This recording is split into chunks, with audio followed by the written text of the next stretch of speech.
Commissioner, sitting in for Bill McGregor, Port Commissioner. Welcome, Joe. Julie Hankins, City of Olympia. Bob Covington, Enterprise Services Deputy Director. Tessa Gardner-Brown with Floyd Snyder. I work with Jesse Massengale, and I'll be filling in for her today at today's meeting. And Paul Jacek, facilitators. So we have our agenda. Do a quick review and what our main items are for today. We'll check the minutes in a second to make sure we can accept them now as being the final. And then we've got a second touch on our draft purpose and needs. So if you're looking for your documents, that's on the back of the 8.5 by 11. And that's a second touch. We'll hear from the feedback from the Community and Technical Assistance Committees, I believe. It is a second touch. It's kind of one of the first times we're reaching one of these, which gives us the opportunity to look at where we are, see what you're thinking about at this point, and see if we have further work to do on it or whether we're ready to move forward on it. There will be a continuing public comment about that for a few days, so it's actually not quite being put to bed, but it is a second touch for us. And then a second touch on the identification of the hybrid options. That's the page that outlines or has the graphics of them. And again, that's the second touch, so it's gone through a community input and technical assistance committee review, so we'll hear about that and get a chance for your comments about this on second touch. And then our first touch on a review of existing and hybrid options, summary of information that lays alongside then the goals and objectives. That is about to go out into its process for community review. It has had its initial review with the technical committee, so that we'll hear about that. And then an item that kind of adds on to this, which is a components for any of the long-term options. It came up at our last meeting, and that's our final page. To see what's come up, react to that, and if there are any additional ideas here, we're going to have a chance to brainstorm and see if they need to be added to those. We will then close it off with the process updates on the Funding and Governance Committee and the sediment management issue. We will not have any afternoon community presentations. Those were in the last two meetings. This is our July meeting. We will not have an August meeting, so our next meeting will be September. Ready to jump in? So just to clarify, our next meeting would be when? September, I believe it's the 30th. Let's see here. Terry is nodding her head. That's what I have. Yep. Yeah. Okay. September 30th. Third? 30th. Oh, 30th. September 30th. Thank you. So there wouldn't be anything in August? There will not be an executive work group meeting. Okay. There will be work continuing, but the next kind of cycle and loop of activities as we come to know them will happen in September, leading up to the September 30th meeting. Thank you. Okay. Minutes, notes, they were sent out. Is there any objection to us moving those as kind of now final? We do put these out on the website. Is there anything that? I had made a couple of suggested minor edits there. I don't know if anyone had any concerns about those. Carrie, have those been They were incorporated? sent out separately. Sent out separately? So Page 6 and something else. with Pete's suggested changes, does that make sense to everybody? Are we comfortable with the minutes being moved to kind of final? Any objection to that? Julie? Okay. So we'll consider the minutes then final and note that on the website. So second touch on draft purpose and needs statement. Tessa. Okay, great. Well, thanks again for having me here today. As you know, Jesse and I work closely to prepare all of the materials together. So while I haven't been at the meetings, I've been part of pulling them together and should be able to represent them fairly to you and help with the discussion here. I apologize if there's any redundancy between what Jesse has said in the last meetings or any other time, but we'll get through it, and hopefully this will be a productive conversation today.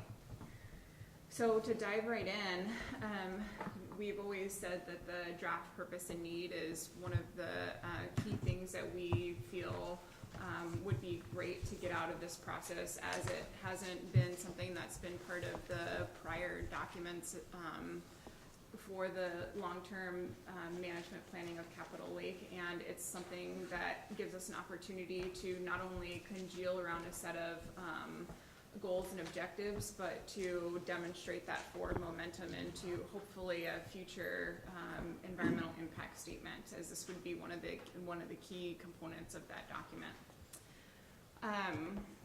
We heard, as you know, we heard from the technical committee, the executive work group, and the community members on the initial draft that we distributed last month, and we got a lot of feedback, but the great thing is that there were certainly primary themes to the feedback, and we've revised this draft to reflect those themes. At a high level, we'd say that the key things that we heard were sediment management. Let's put sediment management higher up. It's got to be one of the goals that are reflected at the beginning, carried through the statement, and really be a key component. We also heard that the watershed approach should be reflected. We heard that across the board, so we've played with some language in there and tried to make certain that that was reflected. And then also incorporating the environmentally and ecologically sustainable approach. That was another big thing. So we find those as the three key items that have helped to mold what we have here today. Let's talk quickly about the feedback that we heard from the technical committee on this revised draft. Then we'll look at the differences between the initial and the revised, and we'll go ahead and do a read through and open up the table for discussion. So with the draft that we submitted as part of these July materials, the feedback was good. We received positive feedback from the technical committee with only a few minor, really editorial comments, and those were that really to hit the watershed approach even harder, so potentially to talk about the saltwater and freshwater interface, and when we're talking about the context, to ensure that the estuary is highlighted as the significance and importance from the pre-construction era. So those were the key things. We are going to incorporate that feedback. We intend to, and we will incorporate feedback from the executive work group. As a reminder, we'll send this out to you, and we'd love any comments between now and the 28th. So on a more granular level, looking at the structure of this document here, we initially, the first draft that we submitted last month in June for review had a focus on improving water quality, managing invasive species to the result of improved community use. We've transformed that based on the feedback, and we really are now looking at environmentally and economically sustainable approach, improving water quality and ecological functions, and sediment management. So there's just been a slight shift, but those are the key things that we're looking at this month. So those are the primary changes to the first paragraph.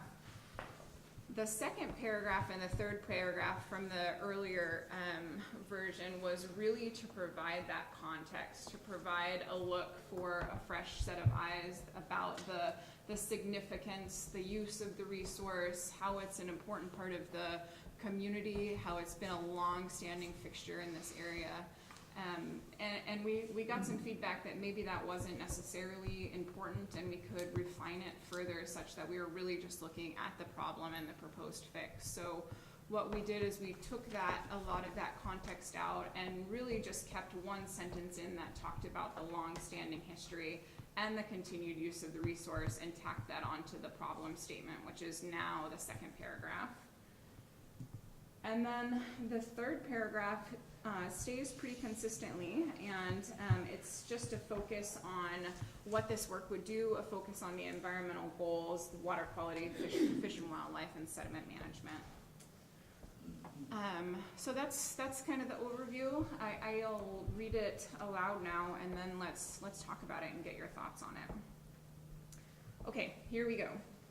The purpose of the Capitol Lake Lower Deschutes Watershed Long-Term Management Project is to identify and implement an environmentally and economically sustainable management approach that improves water quality and other ecological functions within the watershed. The work proposed as part of this project is also needed to address existing sediment accumulation and to manage future sediment deposition and to restore and enhance community use of the resource. The Lower Deschutes watershed has long-standing history with active use and significance to Native American tribes. Although its use and conditions have changed since its construction in 1951, Capitol Lake continues to be an important regional and recreational resource. An estimated 35,000 cubic yards of sediment accumulates within the lake basin annually, resulting in increasingly shallow conditions. Capitol Lake was closed to swimming in 1985 due to high bacteria levels. Water drawdown and backflushing to control algal blooms and freshwater plant growth continued annually until 1999 and caused temporary impacts to other recreational uses such as boating and fishing. The presence of invasive species resulted in official closure to all public uses in 2009. Use of the water body continues to be restricted today. Water quality within Capitol Lake Lower Deschutes watershed must be improved to meet federal law and state water quality standards and to restore aquatic life and recreational uses which are protected under these regulations. Improving water quality would support the ecological goal of enhancing fish and wildlife habitat. The project would additionally include elements to manage sediment within the Capitol Lake Basin and in adjacent Budd Inlet and manage or eradicate invasive species. Collectively, these collaborative efforts between the Washington State Department of Enterprise Services and other stakeholders would be consistent with the ongoing state-led initiatives to restore the Puget Sound. So let's go open it up to thoughts, comments here on our second touch. Thank you for the update on what's changed from the first and some comment even now yet about the thing draft in front of us. Comments? Kathy and then Pete? Well, first of all, at some point I want you to repeat what you said about something was taken out because of a long-standing, I didn't quite get what Oh, that's sure. all about.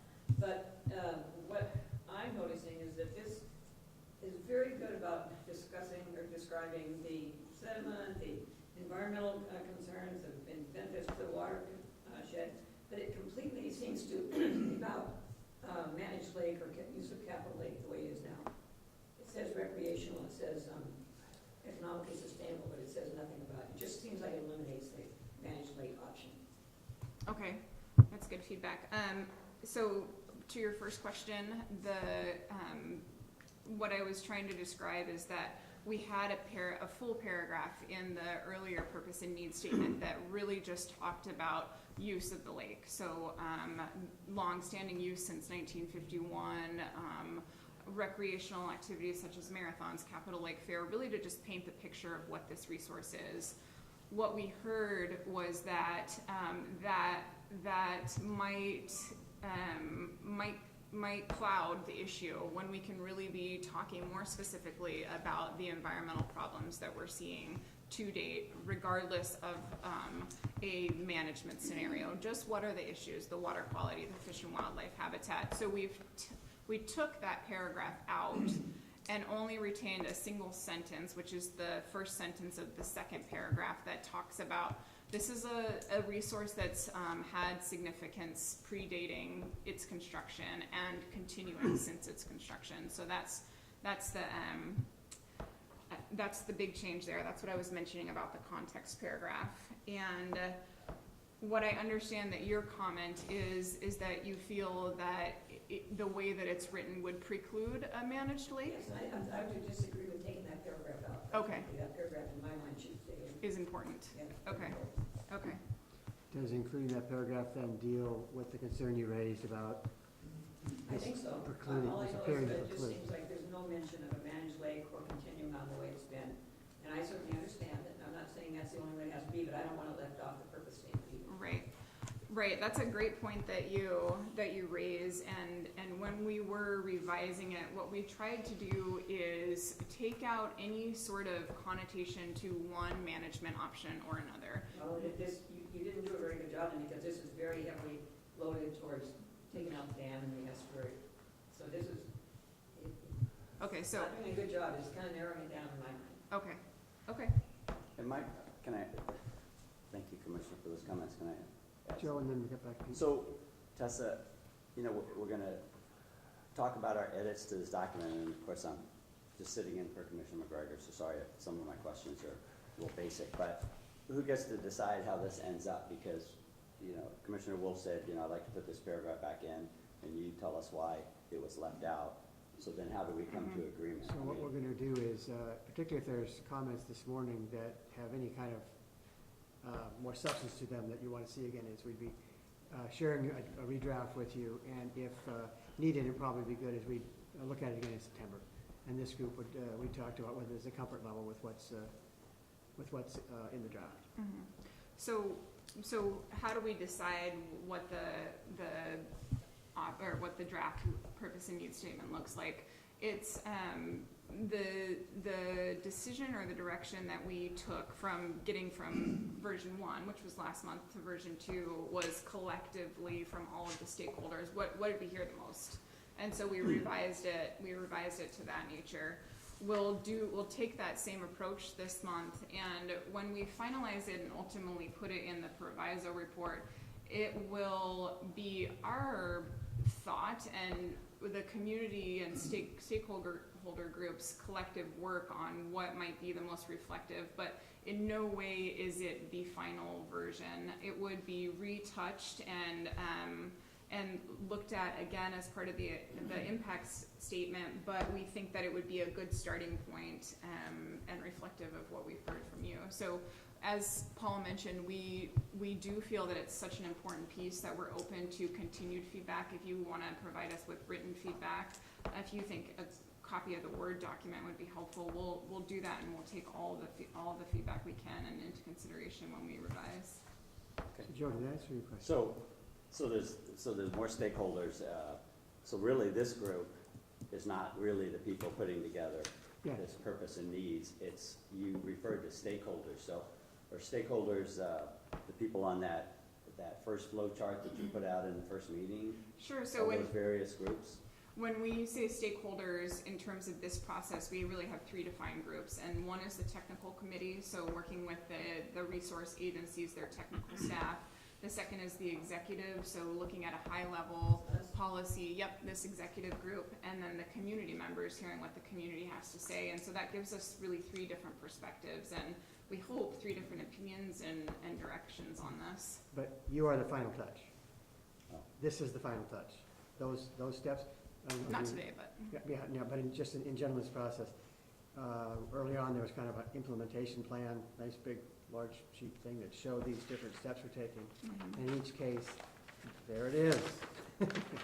These series of things we're working through, we call first touch, second touch, that describes these different times that the different folks that Tessa described. But in each case, this executive work group is the place it comes back to see, are we comfortable that this is what needs to go into the report. We are trying, I'm trying not to have this be take a vote and say yes or no on that, but to have us talk about this and have you all come to an agreement that this is how we want it to look.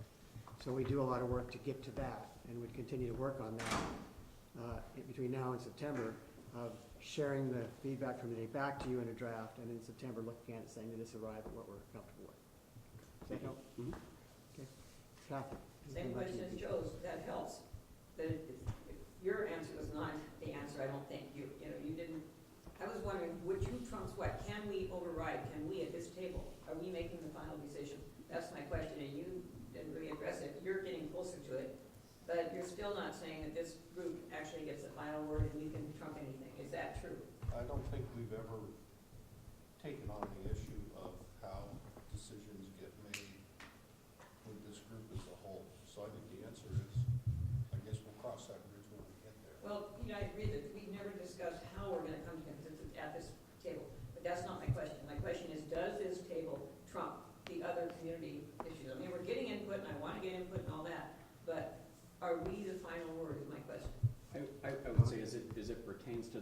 process, it's critical that we have community and public feedback. It's critical that we listen to and look at the feedback we're getting from the technical committee. These are really the people that have the expertise and do this on a regular basis.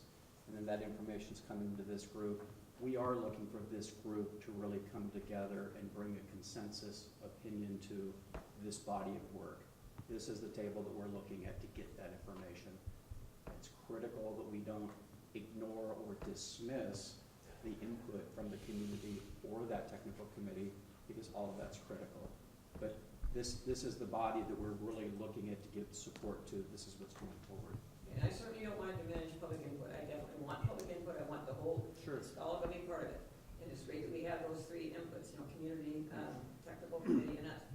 But at the same time, I don't think all three are equal. I mean, I'm assuming that we get all that information, do the best we can, that this table is the final Right. table, and that's what I want to clarify. Well, there's funding and governance too, which is also a huge piece. Right. Is- And we'll be looking again with Funding and Governance Committee. They're doing the body of work, the staff work that then is going to be brought forward to this table. Like we've talked about in the past in Funding and Governance, we're looking for you and your representatives to be engaged on a regular basis and be talking about what is the work, what is their feedback, how are those things coming together. And I'll give you an update on that committee a little bit further in the agenda. So the reason why you hear the updates about what the technical committee, in other words, taught, is not to tell you something's gonna happen, but to inform your reaction. So this comes to you to digest it and say, where are you now? Are we ready to put this to bed? Okay?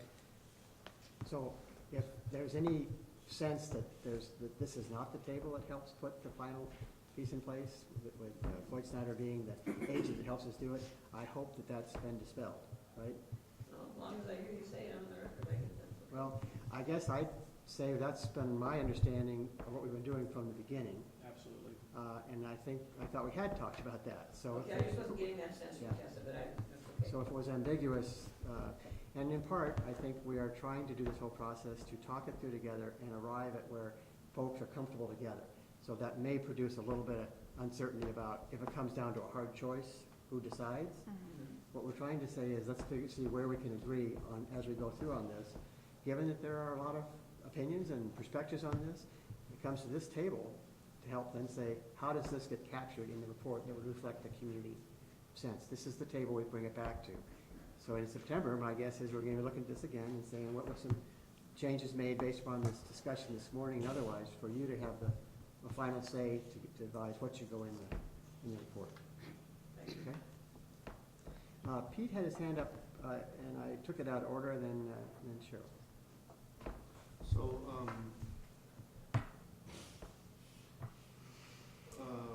I guess, I'll just focus on one thing at the last paragraph there. I think the statement, the project would additionally include elements to manage sediment within the Capitol Lake Basin and an adjacent Bud Inlet. I guess I would say that also presupposes that a basin remains, and so I think,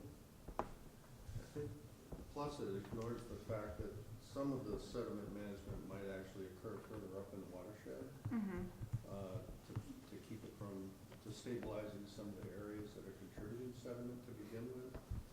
And that's one of the presentations that, or information things that we had received from someone earlier. I was perhaps saying something like manage sediment within the upper watershed, the area currently occupied by Capitol Lake, and then adjacent Bud Inlet. That might be a more accurate statement. So you're thinking that the upper watershed is the area currently occupied by Capitol Lake Basin? Is that what I'm hearing? Well, the watershed I see as the river, that there are some known, pretty significant, areas where erosion is occurring. That, if that sediment were able to be controlled, it might reduce the amount of sediment coming into the basin, the lower basin. So that's why I said upper watershed, separate from the area currently occupied by Capitol Separate Lake. from.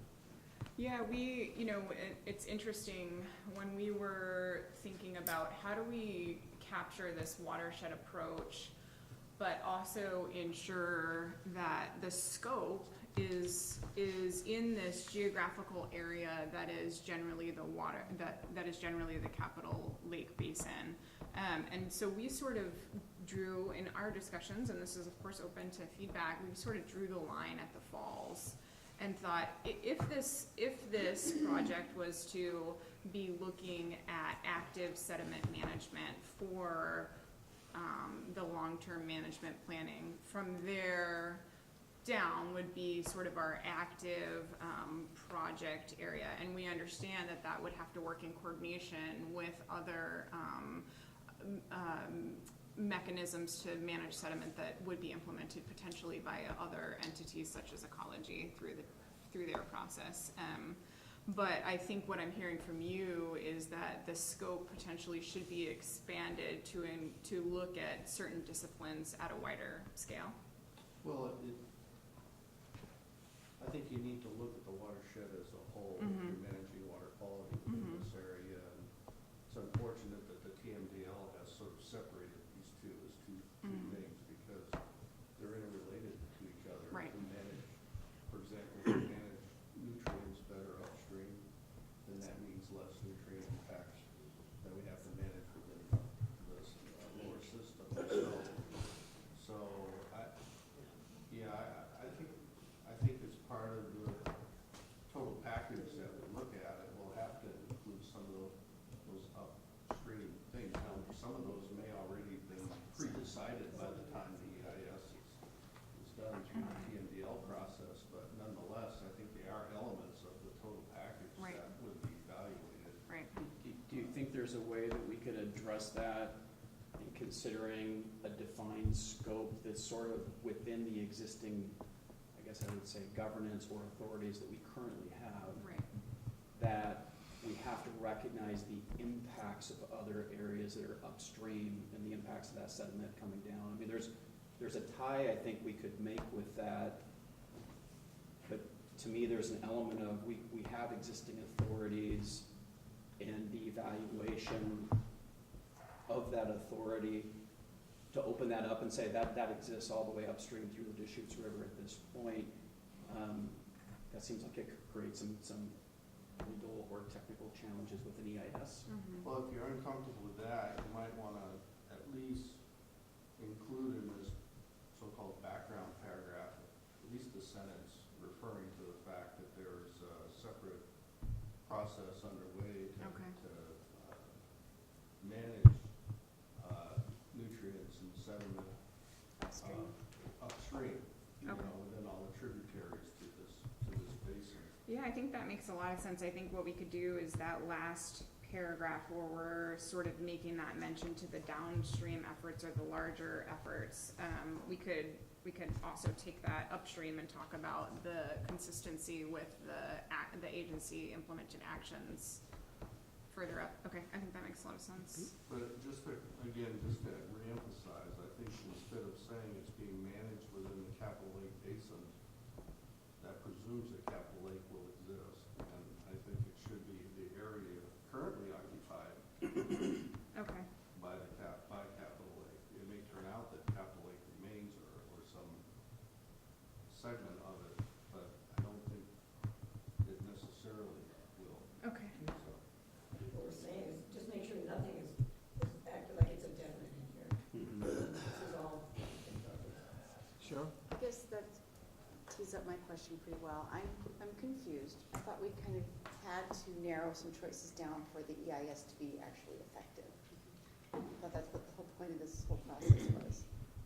Can you say that again? I'm Well, sorry. okay, so if you look at what the top paragraph in bold says, that this process, the phase 2 process is used to compare and select a long-term management option. Mhm.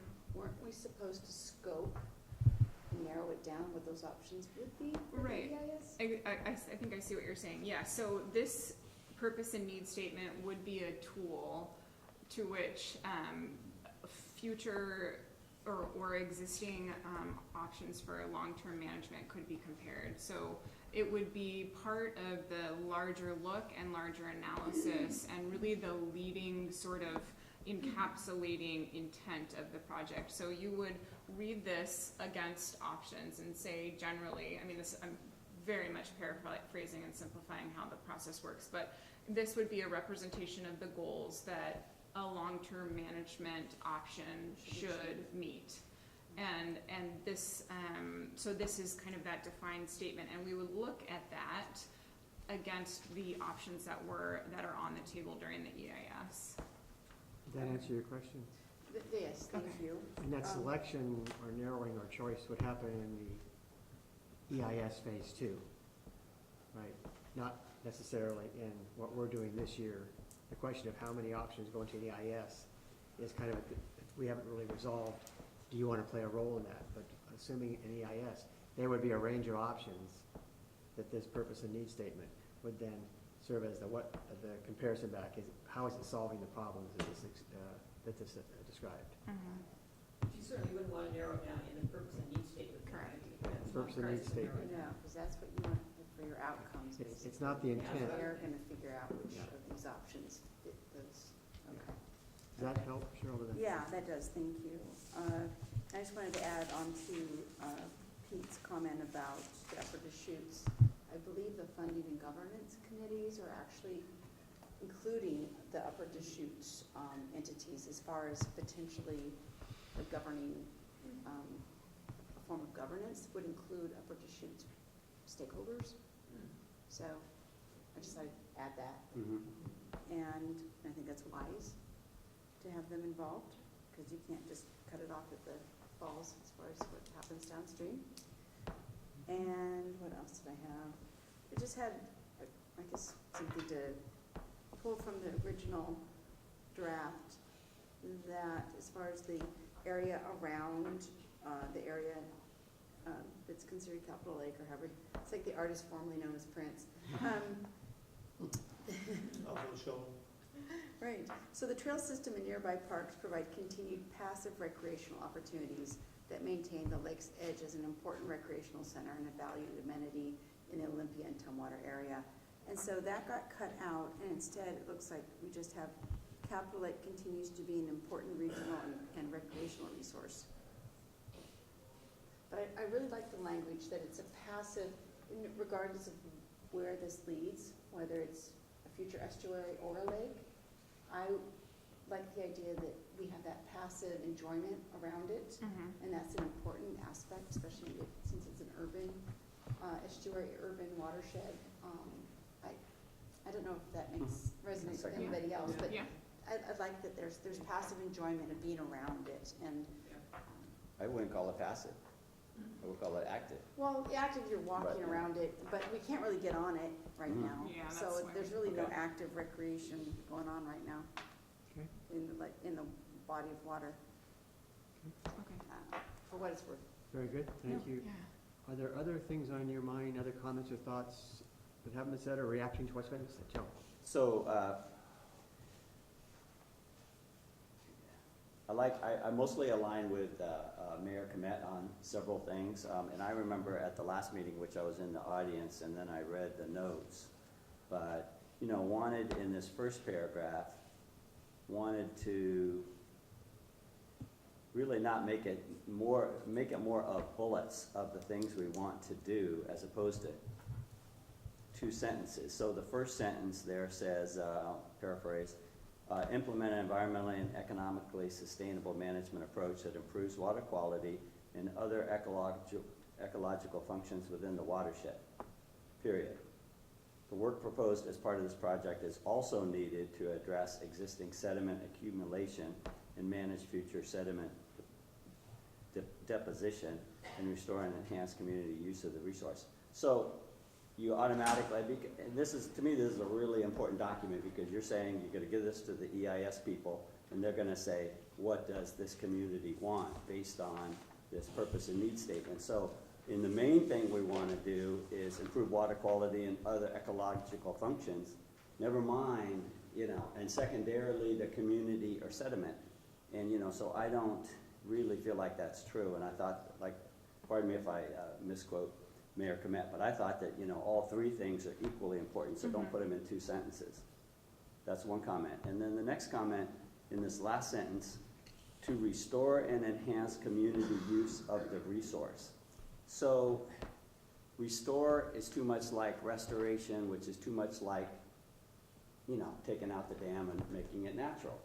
Because we have, as Mayor Selby said, we have people using the lake. I drive by there, we all drive by there as we drive around town, and I'm amazed at the people that are recreating. I don't see any park in this Thurston County, including Priest Point Park, but that's because it's a lot bigger, but where you have the density of people utilizing a pathway. And they're out there, and there's lots of parking along there. So I really would like to see that word restore taken out and just simply say, and to enhance the community use of this resource, Okay. whatever the resource ultimately becomes. Anything else? Jeff? Sounds like there's going to be continuing editing, so I'm not gonna go too far into what I think about what people are suggesting or other suggestions I have, but I did want to point out that when you consolidated your the paragraph that went away into the second paragraph, you kind of created an awkward grammatical structure there at the beginning, and you need to fix that. Okay. I think for more than one reason, but one of the reasons that I would have is that you're linking the tribal history and use of the area to something that was then subsequently constructed, and there's no link. Right, it's different. I saw the same thing. That's- It's an awkward So- transition. Just grammatically, you need to modify that Okay. little. And that looks something like period, new sentence. It could, Okay. but like I said, it sounds like there are going to be other modifications as Okay. well, so. Is there anything else, Jeff, that you would like us to consider on this? Sure, there may be, but not that I'm gonna speak to now. Okay. Sure. I would like to speak to Joe's comment about taking the word restore out. I think how I read that was that We can't use it right now in any capacity to get in that water. Yeah, people can walk around it, they can walk around an estuary too. So I don't think that that's what it's talking about. I think restoring people being able to get into that water and touch that water and be part of that body of water again. That's where I see the restoration coming, whether it is a managed lake or an estuary or a hybrid. It needs to be restored back to some kind of use. I agree with Cheryl that we've received a lot of community feedback in that regard. And so the restore word does seem to fit that perspective of what they're unable to currently do on the lake. Okay. No matter what, it has to be restored to some kind of active use. Or waterway, I should say. Yeah, or active waterway. Technically, Cheryl's making a good point, even though I was agreeing with Joe that it should come out. And the reason I was agreeing with Joe that it should come out is most of the time, for the last 5 years, I keep hearing the word restore associated with the estuary. That's why I guess I reacted to that. Now, technically, it does say, you're right, and restore the lake, And implies enhance community use. supposed to be restore the lake to water quality it was before. But that's, when I hear that word restore, I automatically think estuary, because that's what we've been using all along. So I guess that's why I reacted to it. Okay. So is there a better word than restore? It means the same thing. And so I think at this point, if you have some ideas, please say them. Otherwise, it sounds like we might want to move this now to, you're going to see another draft. And it might be actually wise for us to put that out for you and let each of you individually do some feedback to it before we get together, so we can put another step in the process of how some of this might be expressed. Okay? So anything on this you haven't said, or any reactions to what was said you want before we move on to our next item?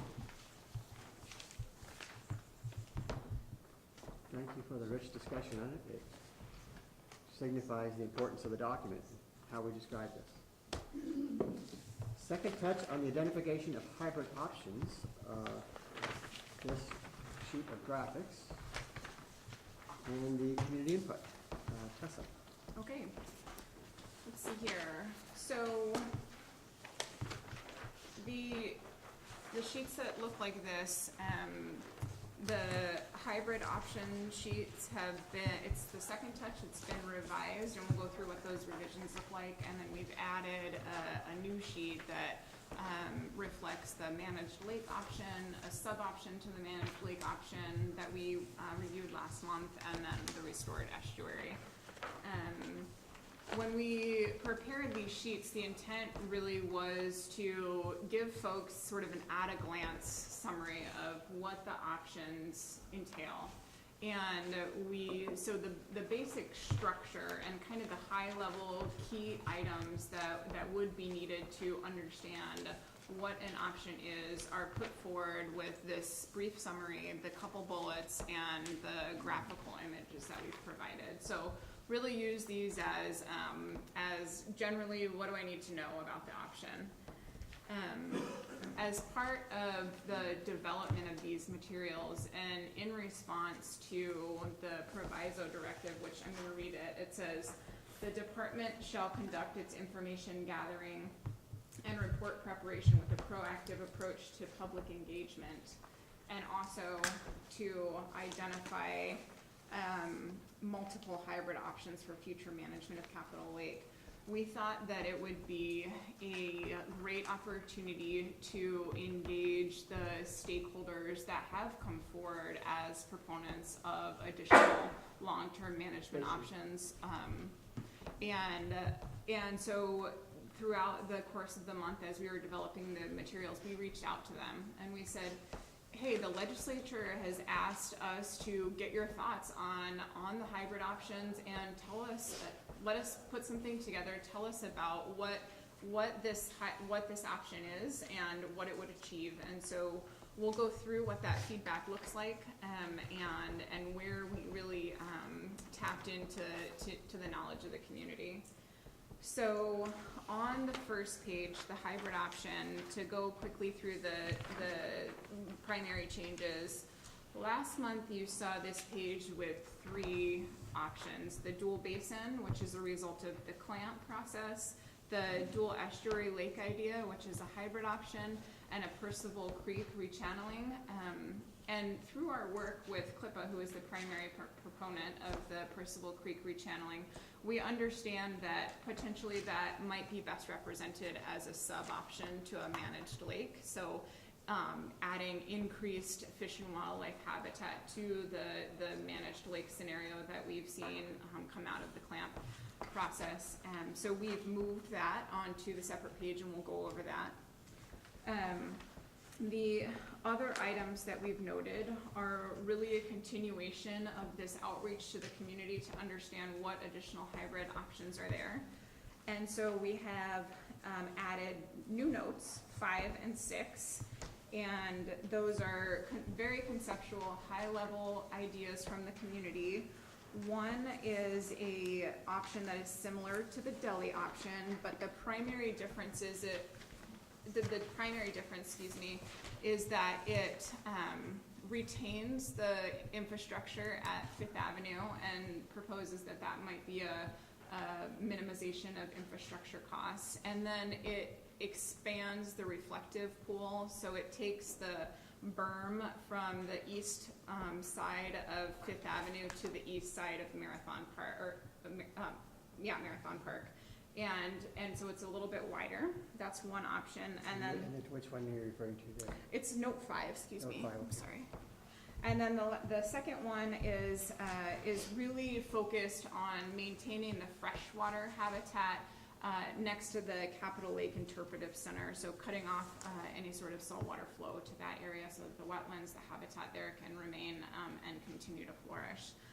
Where's option for note 5? I'm lost on these papers. Oh, it looks like this here, and it's got the graphical. It's the So- gray at the bottom, Right at the bottom on the pictures. There aren't any pictures of these things Right. we're talking about Right. on this page. notes 5 and 6 are describing some conceptual options that, and they aren't represented in graphics. They're noted in Right. just the notes and described. And the reason for that is because the proponents don't have graphics, or they're just throwing out these ideas, and we want to capture the intent of the proviso to identify and capture and continue to move forward options that are out there. So this is a reflection of feedback that we've got from the community. Although it's not as fleshed out as those options that have come out of CLAMP, or the options that have proponents that have really gone into detail, like, for example, the deli. So that is the second touch of the hybrid options, and the new expanded look is the second page of that sheet. So before we read it, Kathy, did that make sense? Or Well, I think so, I'm just having trouble, when you say second page of the sheet. is this now we're over to this Correct. page. Okay. Page number, that's what's wrong with me, okay. Got it, thank you. Okay. Actually, I'm gonna put page numbers down. Okay. So the second sheet is, as we've mentioned, the purpose is not to exclude any of the existing options. And if we're gonna look holistically at the goals and objectives, we ought to look at what existing long-term management options are out there and continue to ensure that they're part of the process. So this is the overview summary sheet of the managed lake option from the CLAMP process, the restored estuary option from the CLAMP process, and then this new option that has been proposed by CLIPA, the Percival Creek Rechanneling and Salmon Habitat Rehabilitation Plan, which now we're considering a sub-option to the managed lake.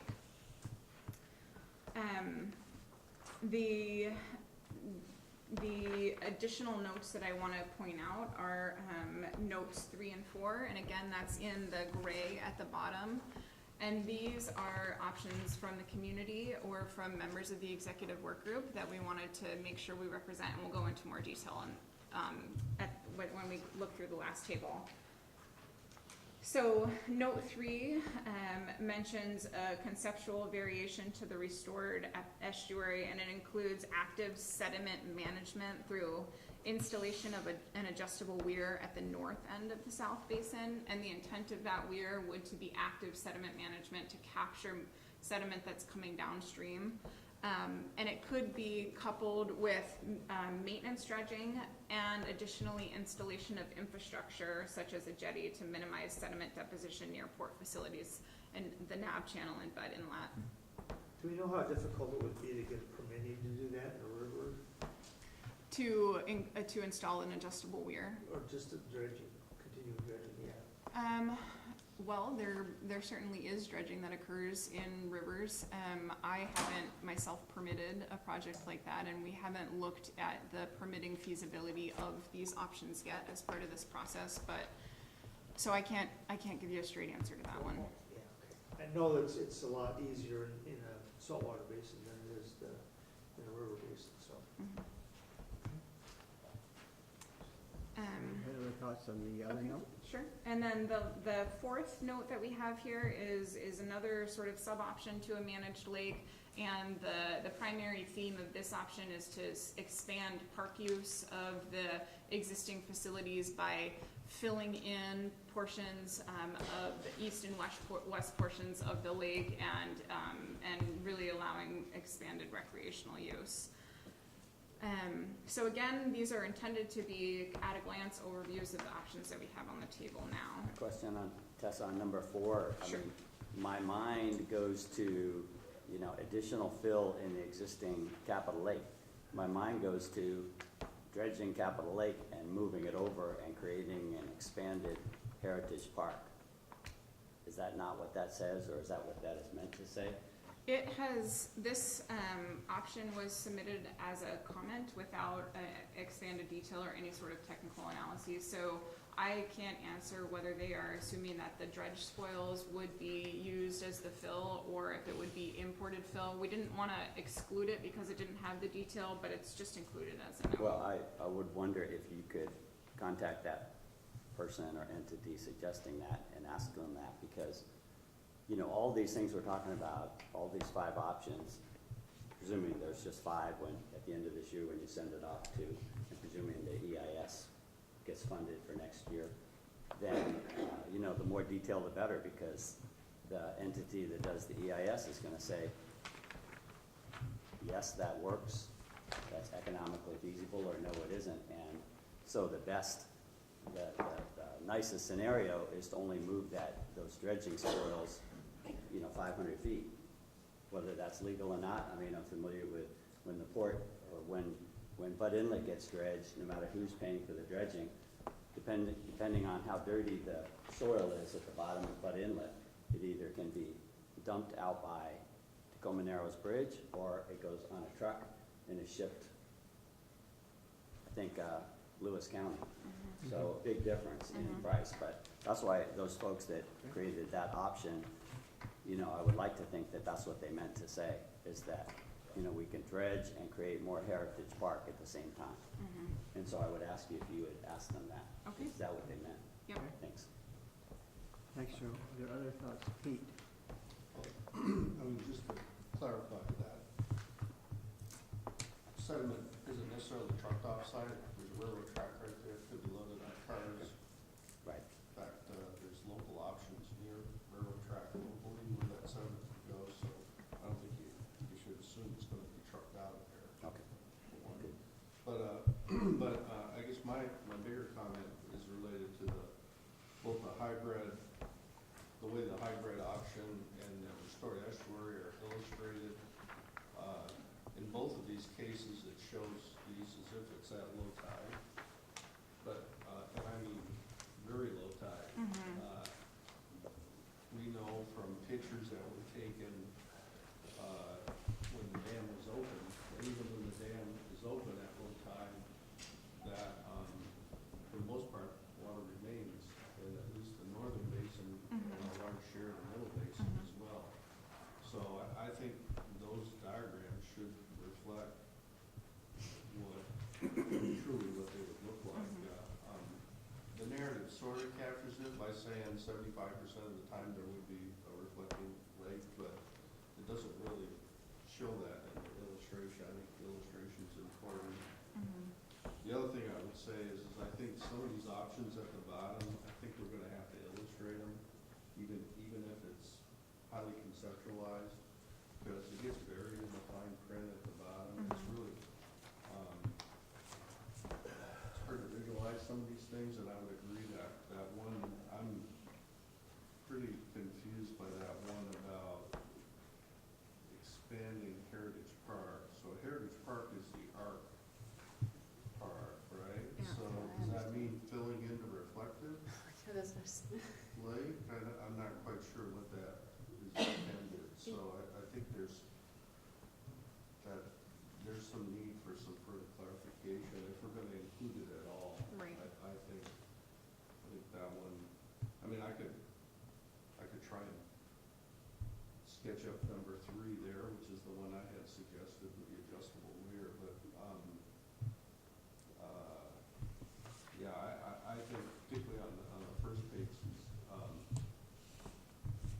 anyway, I do think you gotta include, if you're gonna illustrate these just because they happen to be a little more refined, I think we've gotta at least include some semblance of an illustration for the others as well. Okay. So that's my comments. And I appreciate your comment about the 2 graphics that we have for the dual basin and the restored estuary potentially reflecting conditions that aren't consistent with what the analysis has shown would be the water levels for the majority of the time there. And we went back to see if there were any sort of diagrams, plan views, to show the condition of water in that area for 75% of the time. We weren't able to find any. We were only able to find the conclusion from that analysis and photos from the drawdown that show those scenarios, but it, In Clamp, you're saying? Weren't able to find it in Clamp?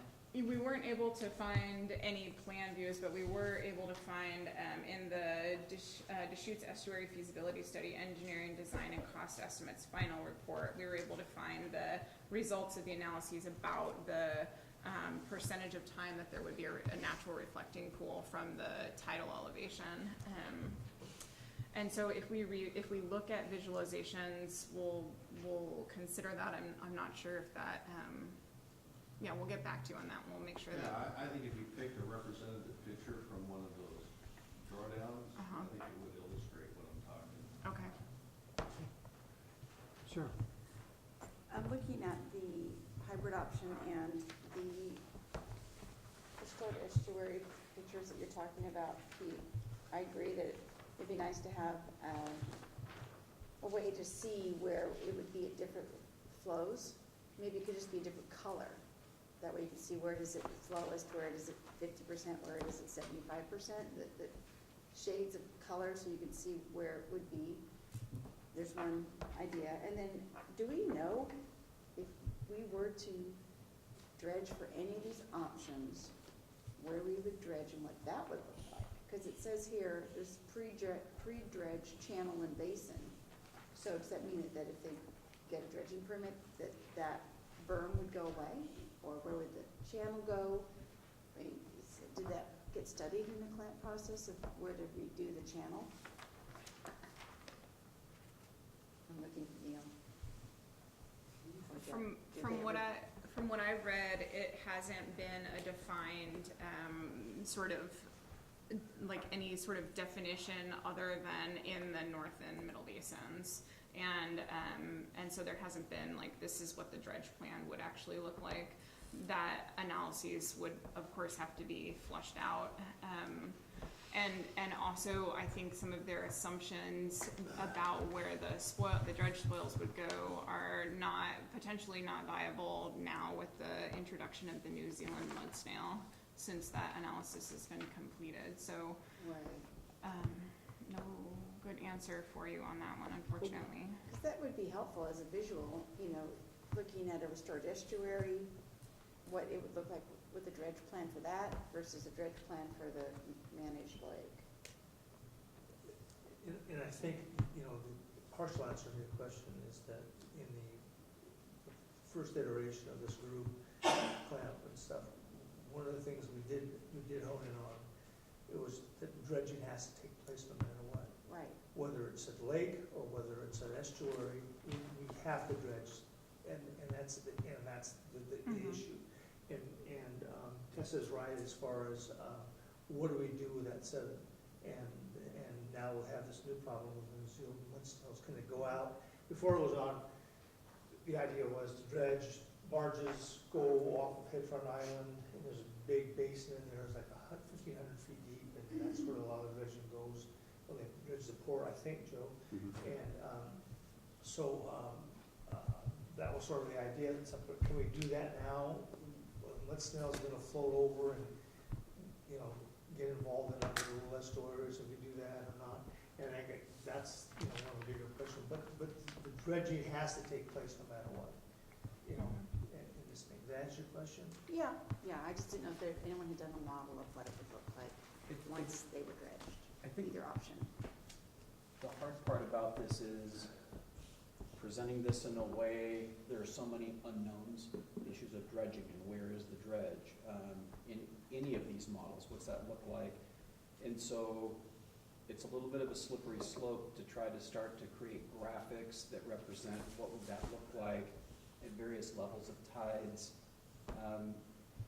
Because we don't know answers to so many of these questions. So there's a risk, and I'm really concerned about this, as to if we have a body of work that was produced by Clamp and we have graphics and those pieces, there was a major amount of work that went into that.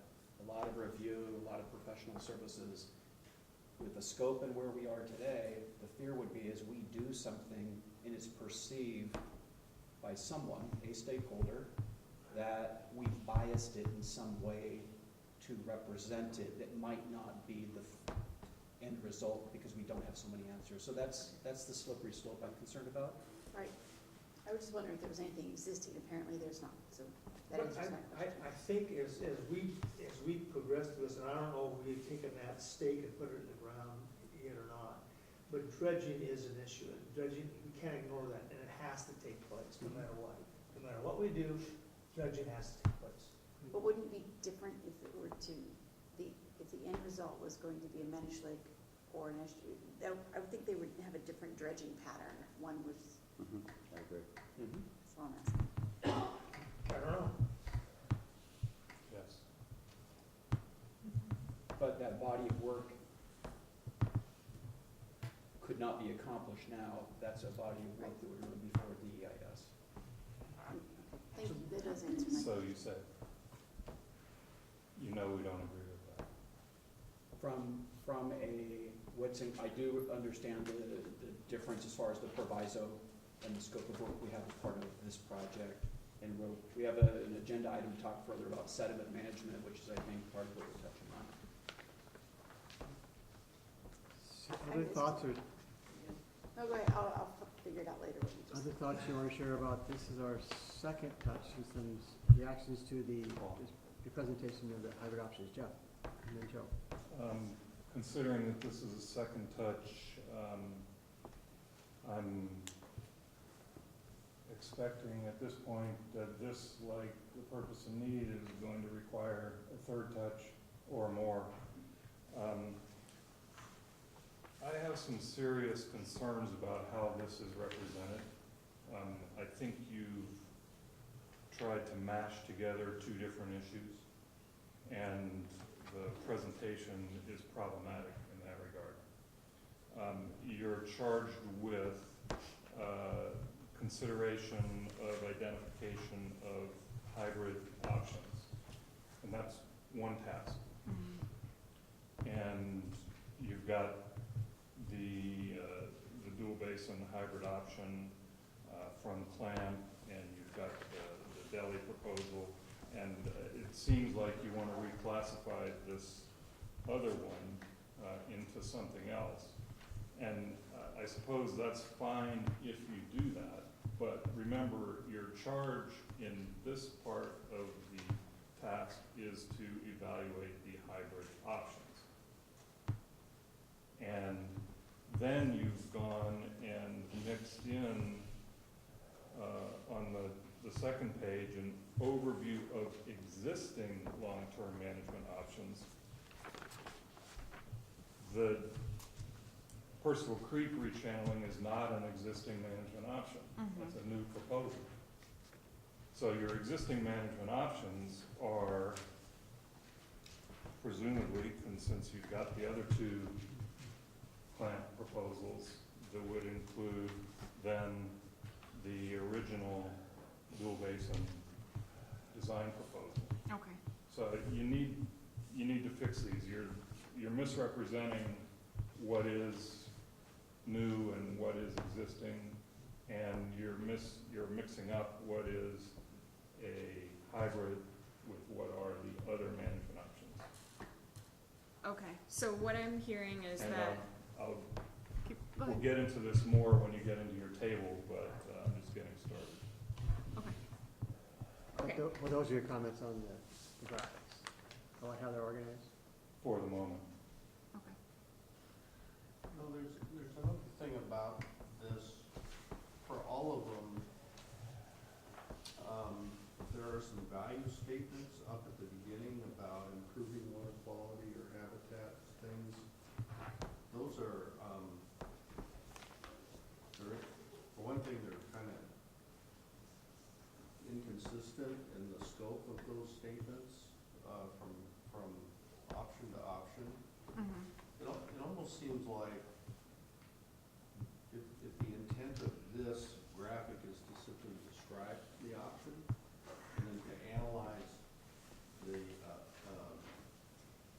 pluses and minuses in a separate table, that rather than trying to capture a piece of that in the narrative here, you might want to just rethink that narrative as keeping it, this is what are the features of this particular design without getting at what does it do. So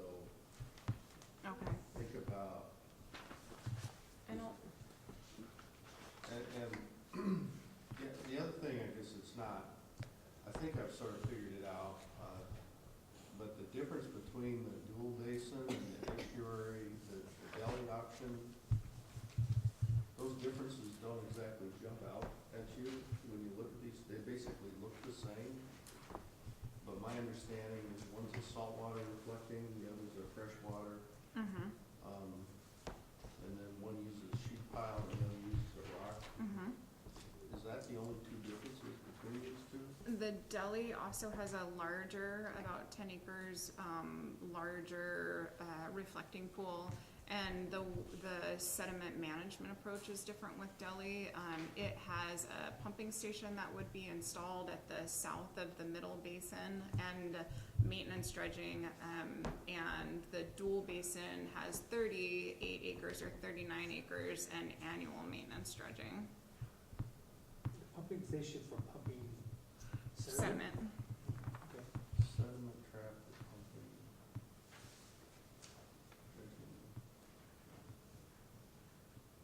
In the south basin, which is south of I-5, right? It's It's the curb. No, I don't. middle, it's the, 101. yeah, south of the middle basin. That south basin? In front That's of middle, that's considered part of the middle basin. It's middle basin. Mhm. But Tessa said south basin. Oh, I'm sorry, I thought I said south of the middle basin. I apologize. I'm not, well, that's interesting. Well, in terms of the size of the lake, I don't know as if the clamp option really, that was definitive as to where exactly that wall was gonna be. So I'm not sure that's a defining difference other than how they're illustrated. Mm-hmm. It's possible one could construct the sheet pile wall to have a, a round lake instead of. Yeah, I think I think it was, the intent was it was a center line wall, so a Oh, straight really? wall, basically down the middle. Okay. Jody. Can I, oh, Yeah. sorry. No, yeah, I was gonna Well, get to it. and then the rock containment wall, did Clamp look at that in terms of stability? Trying to build a rock wall on top of that soft mud, would it? Neil, you're shaking your head, but I did think I remember that they, That did? at the Deschutes Estuary Feasibility Study, what I remember, was that there was a brief look at the difference between, material for retaining wall, and for reasons they had excluded the rock, and so they moved forward with the sheet pile, but it seems like you're remembering that differently, Neil? All I remember is the sheet pile. Do you remember, Jeff, when we talked about rock in there?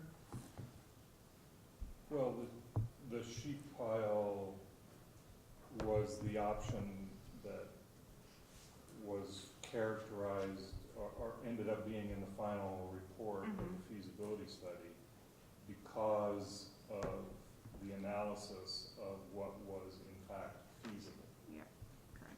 So they considered different materials, Right. they ended up on sheet pile based on feasibility. Right, thank you. Agreed. Yeah, I was just thinking, depending how soft that mud is, you put a bunch of weight on it, it'll simply just splay out. It won't, there's not enough strength in the underlying sediment unless you do some So I'm not sure though. significant pre-consolidation.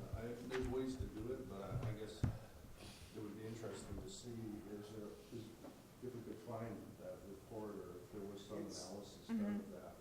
Sure, I can pull it and get back to you with that, Pete.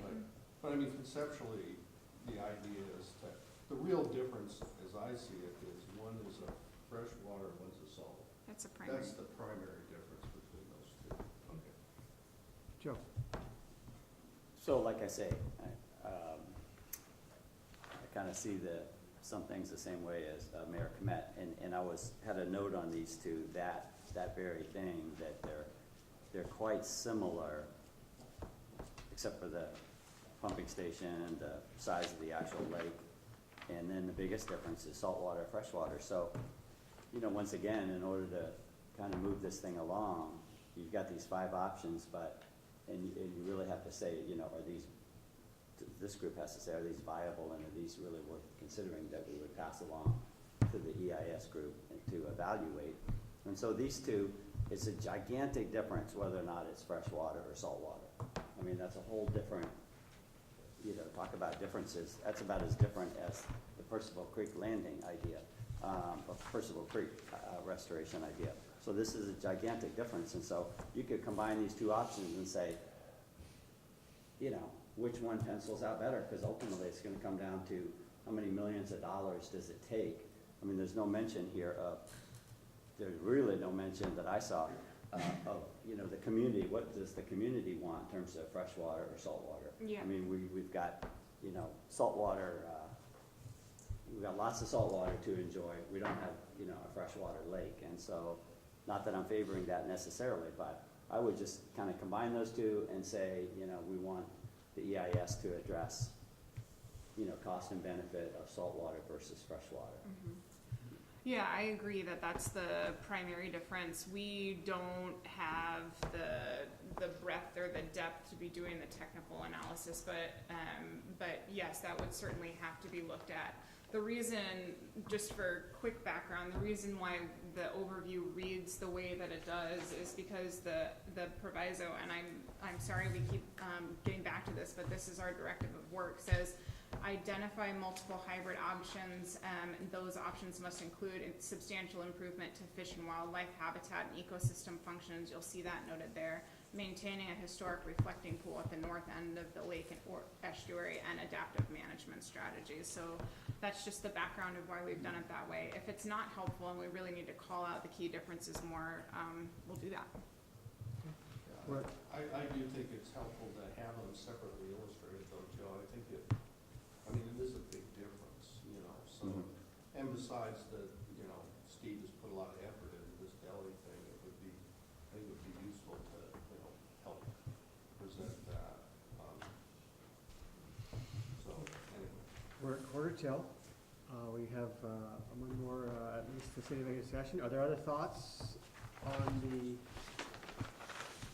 identification of hybrid options? Good discussion. And yes, Jeff, it looks like you'll be seeing a next version and potentially having it back for September as well.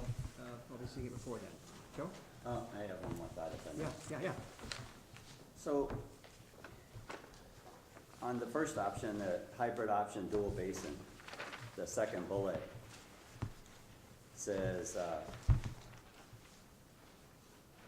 initial dredging in Capitol Lake and maintenance dredging in Bud Inlet. Shouldn't that say, just for veracity's sake, shouldn't that say ongoing dredging?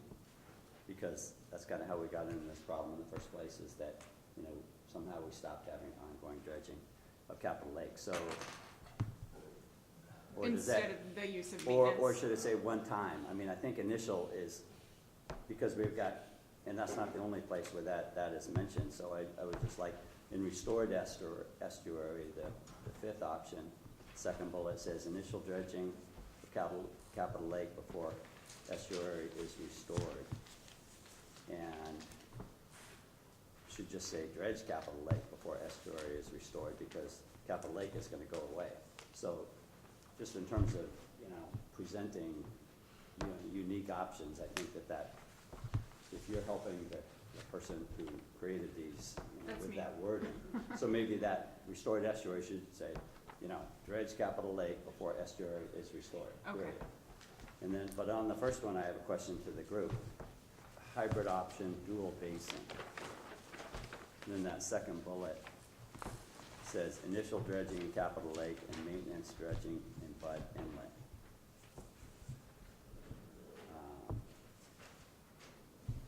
So should that just say dredge Capitol Lake? Because will there be a need for ongoing dredging in Capitol Lake if it's a dual basin?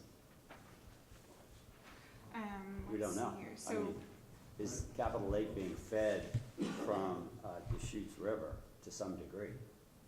Well, For- isn't the basin, in both that and the estuary option that plant evaluated, that it is just a one-time dredging of the lake, and then any management of sediment was going to occur within the navigation channel in Bud Inlet, I believe, not. Yep. So that's the difference between those and what Steve Shanewise again is proposing as part of the deli. He's talking there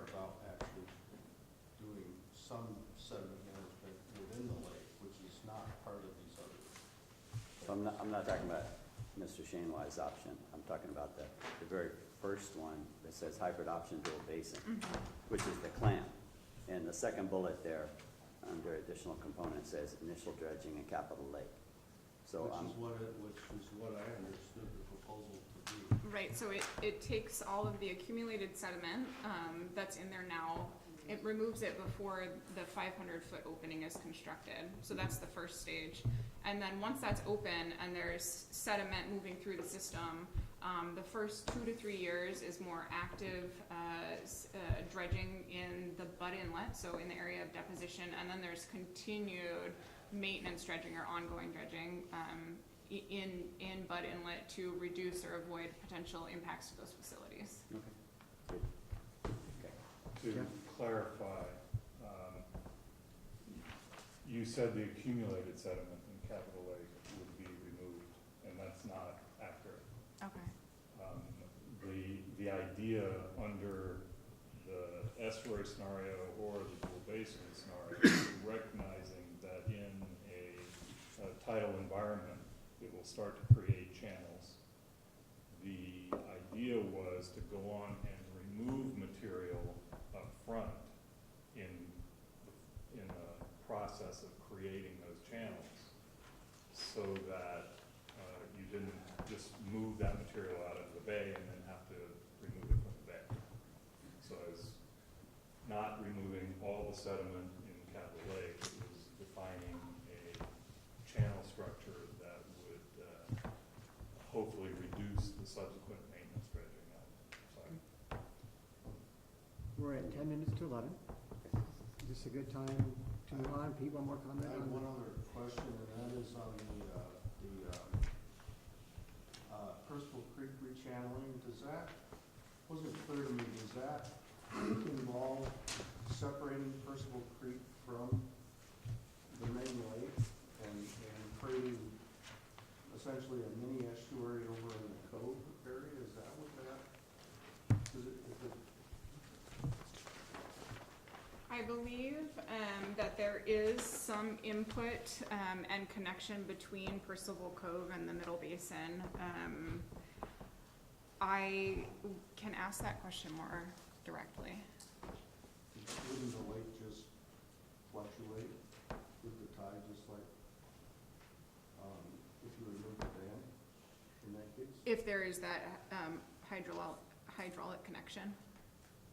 Yeah, I mean, It's just- the water's just gonna come out a different way, that's all. Right, right. It might be more Unless- delayed. Yeah, unless you dam it off and stuff, but I could ask the question, why we would wanna channel that creek? Yeah, I guess I don't understand that aspect of this. Either way. I had that question too, because it's almost like, I think we're talking Percival Creek, if my geography is correct, Percival Creek comes from the west side, Comes from Black Lake. comes from Drainage. Black Lake, so it's not the Deschutes River in any way. Mm-hmm. Well, eventually it joins it, but I guess Oh, this seems to show that the lake remains full all the time, but if in fact it is allowed to drain out that way, it'll just come out a different way. Mm-hmm. It'll still fluctuate Mm-hmm. with the tide.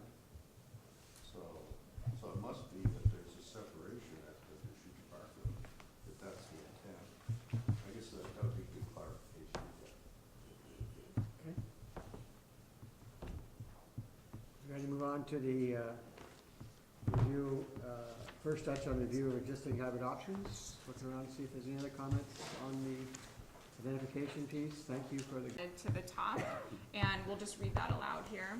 It says, "The information included within this table has been provided by the option proponents or has been populated based on existing analyses completed as part of the CLAMP process for the dual basin and managed lake options. The information provided by the option proponents has not been verified by DES and has been included on this table without substantive change. Without design and additional technical evaluation, DES cannot confirm the accuracy, feasibility, and validity of this information and the conclusions, and recognizes that some information presented here may conflict with existing analyses. So again, the intent is to really work with the proponents of the new hybrid options and understand what their options entail and how they would satisfy goals. And that goes back to the directives that we have from the proviso to proactively engage the stakeholders and to look more thoroughly at what we have. So what we've heard, let's talk about what we've heard briefly from the technical committee, and then we can open it up. So the technical committee, they wanted to advise that we use caution around ideas or conclusions that may not have received a full analysis or a preliminary analysis like those of the clamp process. And so there are three options: the dual basin, the managed lake, and the restored estuary that came out of clamp. And potentially we could have some language or some caveats, indicators on a revised set of graphics that would identify these options are based on technical analyses for those three that I just mentioned. And for the other options, Delhi and the Percival Creek, potentially we would indicate that those are based on the opinions of the proponents. And we allude to that with that red text on top, that there is a mix of opinions and ideas populated by the proponents and information that truly has come out of the clamp process. So that's sort of the background preamble.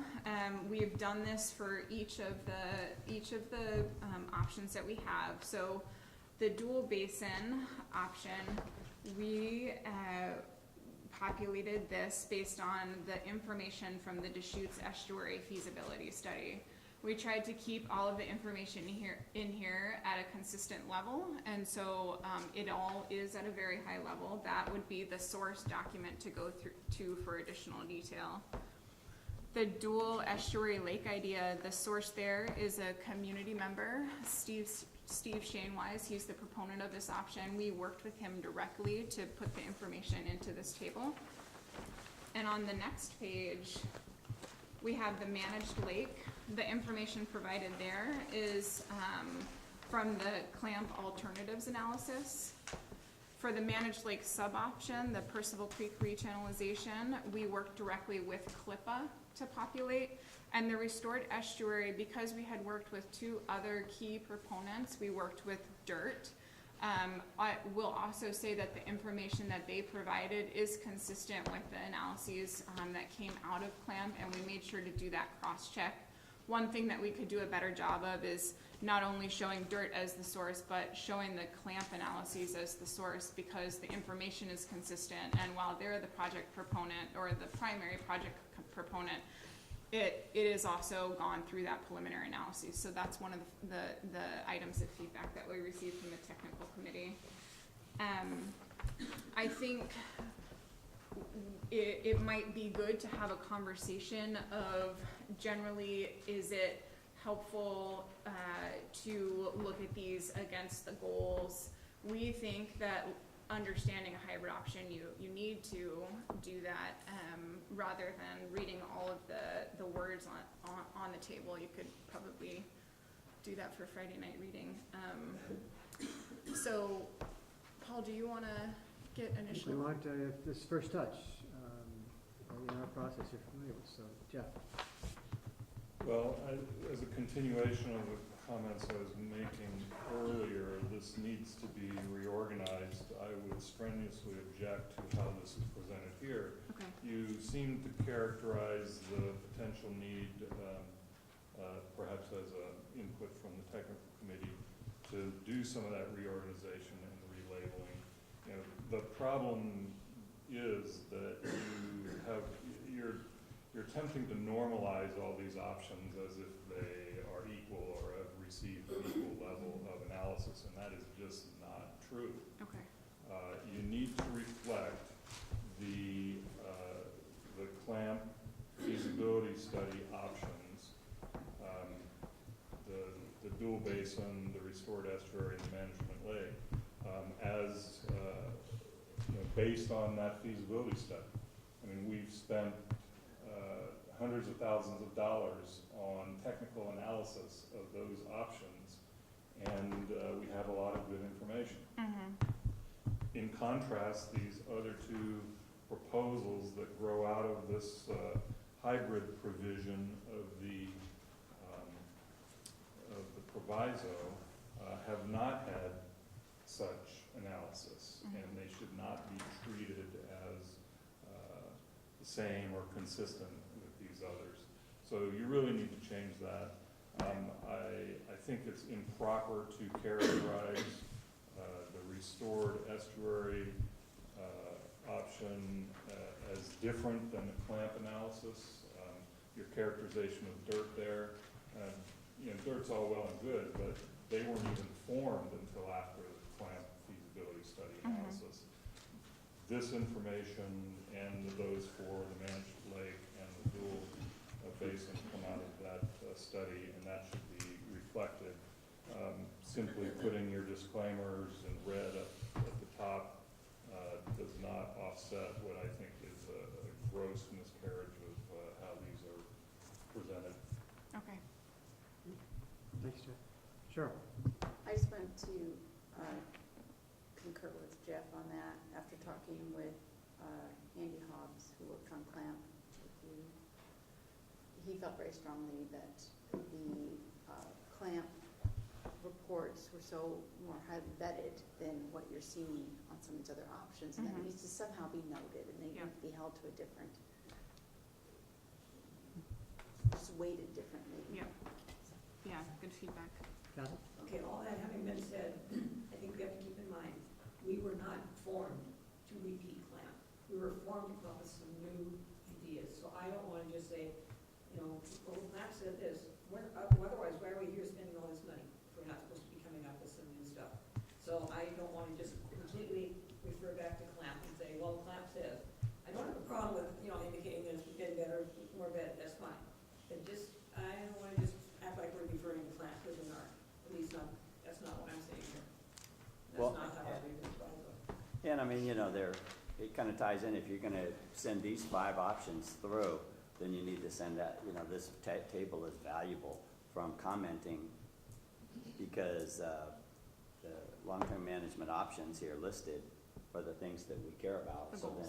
then, how does each plan address it? And the EIS can agree or disagree, but at least we weighed in on, some of those things. And just the distinction, like Jeff's comment shows, is that some of what's being put forward has a basis in it that came from an analysis in clamp. Some is based upon the proponent saying, this is what I think it will accomplish. And distinguishing that Right. is the main principle here. Oh. So the reader understands and doesn't confuse this as a set of information that is being accepted and move forward as having the same amount of assessment. The EIS will need to assess any of the options in greater depth, but this is not attempting to equalize all the background study that's been done on them, but represent fairly what background has been done. Okay, so follow-up question. Jeff here mentions that the restored estuary option, is that the clamp comments, or is that the dirt comments? We worked with DIRT to get their language in here. As part of that effort, though, we cross-checked that with the information that was provided out of the clamp process, so the two are consistent. The verbiage isn't from the report, it's from DIRT, but they, for all intents and purposes, should be saying the same thing. And we should do a better job of putting that on there, and that's consistent with Jeff's comment. I guess my concern is some of these statements, particularly for the managed lake subnation option, they're just not true. Sustains oxygen levels in Lead Inlet. Well, we know from our presentation at our last meeting that it's simply not true. So, if we say the world is flat, does that mean, now it becomes part of a report that, I just think it, burying some note at the top, I don't understand it. To me, why isn't this an independent analysis by you guys of these options? So what we tried to do, because because we're not further analyzing or doing technical studies on any of the options, what we tried to do is do our best to call those areas out where there's conflicting information. So I'm gonna read two of the notes, and sorry they're buried in notes, but it's hard to get so much information on one page. There's a note too that corresponds with the conclusion provided for managed lake in terms of support water quality. And then the following note, note number 3, is a footnote of what is included as the conclusion for the Percival Creek. So number 2, this corresponds to the managed lake. It says the clamp alternatives analysis concluded that with a managed lake alternative, there were no predicted changes in dissolved oxygen from current conditions, and that there would be no measurable improvement in water quality associated with the dredging of sediments containing phosphorus, as the majority of the phosphorus supply to the lake basins would still be generated by the Deschutes River watershed source. What was provided to us and what we're representing under the managed lake sub-option conflicts, and we wanted to call that out. So we put this conclusion regarding dissolved oxygen in Bud Inlet conflicts with published findings by the Washington State Department of Ecology and analyses performed as part of previous clamp processes, which are the basis of findings related to water quality for the managed lake option. So we're trying to call that out. However, the stated conclusion is supported by findings from Dr. David Milne. You need to change that language. Do you have a suggestion on what that change might look like? You could say, however, the stated conclusion is supported by the opinion of Dr. David Milne. He presented no findings. Okay. So thank you, Jim. Pete, back to you. So, I guess it just, I mean, again, it's buried in a footnote that I think will be taken out of context. I'll just use another example, the selective harvesting of aquatic plants to improve water quality. Well, it does include aquatic plants, but there's no analysis that would indicate it will actually improve water quality. It may improve aesthetics, but, you know, we don't know that that's true or not. So,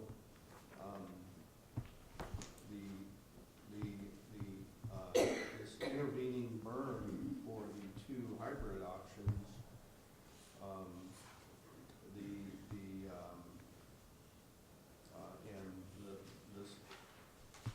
the sea level rise is going to affect downtown Olympia, whether or not there's a dam or an intervening berm. It's coming from the sea, it's not coming from the lake. So, again, I think it's misleading to say that any of those options are protecting the sea level rise. They may be protecting from floods from the riverside, but, you know, the expenditures, minimizing public expenditures, well, it might minimize the initial capital expenditure, but at some point the dam's gonna have to be replaced or significantly upgraded. None of these talk about the secondary impacts of now essentially eliminating the discharge from the lot treatment plant to offset the water quality impacts. I mean, there's, it just seems like several of these statements are misleading at best. And I'm concerned about including those things in a report without, well, period. I mean, it seems like this analysis has to be an independent technical analysis to be useful. Otherwise, we're just stating opinions. Okay, I hear what you're saying. So I think you're finding issue with these conclusions that are not substantiated and haven't been through technical review. And do you have any thoughts about what the revision then would look like? We did our best to try to footnote it, but are you thinking that it would be something that isn't represented until there's a technical analysis, or do you have any other ideas about how to really capture and make sure that any sort of second touch material gets at that worry and that caution that you have, which is similar to the feedback that we got from the technical committee? I I don't have a way to get to address it, I'm just pointing it out. Okay. And I could point out, it's interesting that you try to use the word analysis, which says how you're approaching and looking at this. And I think probably to kind of couch the issue for the group, if it's useful to present information about these different options you suggested in a way that says, what do the folks who are proposing it believe it does for the goals, with several options that can be answered based upon plan. There are some that can't. So does information that's put in there, if it's not present of what the proponent says, how do you include it? So there's a fundamental piece of whether we do this and how we do it. If there isn't the time to do that full analysis in this process, the ones that we didn't go through claim. Kathy? Yeah, I just want to put a suggestion on the table, which may or may not be good. But I do see value in including all this stuff, but I certainly hear the point that it's not been vetted and there's inaccuracies. What if we redid the whole format, change the format, and instead of these notes, take the small print notes, put them on a special addendum, say see notes and addendum, and then change it so it's great big letters. I mean, the main title is, these are, whatever you want to call them, proposals that have not been vetted. Sometimes you'll find conflicts that say that concisely, of course. They may contain conflicts, but nevertheless they're presented for your information. Not those words, of course. Right. But something like that in great big letters, that's the title of it. And then see notes and the attached addendum. Because I agree with everybody. I mean, these notes are so small, and all they're going to see is the inaccuracies. They're not going to see the little notes here. Okay. So. So 12 after. Other comments, Bob? I think we can take this back and definitely work through this in a way that gives a much clearer indication of the level of technical work or evaluation that's been performed, and work with you guys on that. One of the things that we have touched on briefly, maybe it's even the separation, because I think part of it is we have things that, you know, are mixed on here that have varying levels. And maybe we go down a path that we don't mix them, have them on the same table. They could actually be components or completely different reference points in the report with separate figures that describe those activities. The report itself could have language that really speaks to and referencing that figure. This is the source, here are some of the issues. Could even say that there are concerns from the executive work group as to, you know, the reliability or lack of technical detail that's been reviewed. Something like that that clearly separates the level of work of each of these alternatives. And that would work for me, but however, I still want to go back to my original statement. I don't want to assume that clamp is the only game in town. I still want to look at everything, but just be a little clearer what's good and what's not. That's Julie. fine. Just as something to think about as you're doing this, who's the intended audience? What is the intent of this document? What are we trying to accomplish? Who do we want to read this and understand it? And that may help guide how it gets laid out a little differently, because it is hard to read. People don't read, sorry, the notes. And so somehow we need to make it clear enough that people understand that these are apples and oranges the way they're sitting right now. Right. They are not apple to apple. And Right. so that needs to be really clear. Thank you. I'm not sure what the answer to that question is. Is it a report? It's a report to the legislature. Yes. See, Right? It is. Yes. who is it going to? Who are we trying, what is this, what is the intent? Why? By the time it's delivered, it will be delivered to a former senator. So this is twofold. It is a report required by proviso to go to the legislature, but this body of work, it's intended to be that launch point to get the funds for an EIS, not just for one legislator, but trying to move this forward to seek the funds for an EIS so we can take the next step. And the work that's being done in this is its intent is to be supportive and helping us move with that process. Okay, then, yeah, this needs to be. No. I think we've gotten a pretty clear sense of some direction that doesn't resolve when we see it, does it answer everything you've raised, but at least another look at it. So and this was just the first touch. We're at quarter after. I think it would be useful to at least refer now to our components that might apply to one or many or all options to see this work. It was something you asked for last time. And if there are other options, other components that come to mind, a chance to list these. This is part of the first text that'll happen out with the process, but that's Paul, what are your thoughts on how long we should I I think try let's to do a breeze through walkthrough of this and- 5 minutes or so. Okay. And if there are some things that come to mind initially, great, but you can follow up with some that if they don't occur to you now, so. Okay.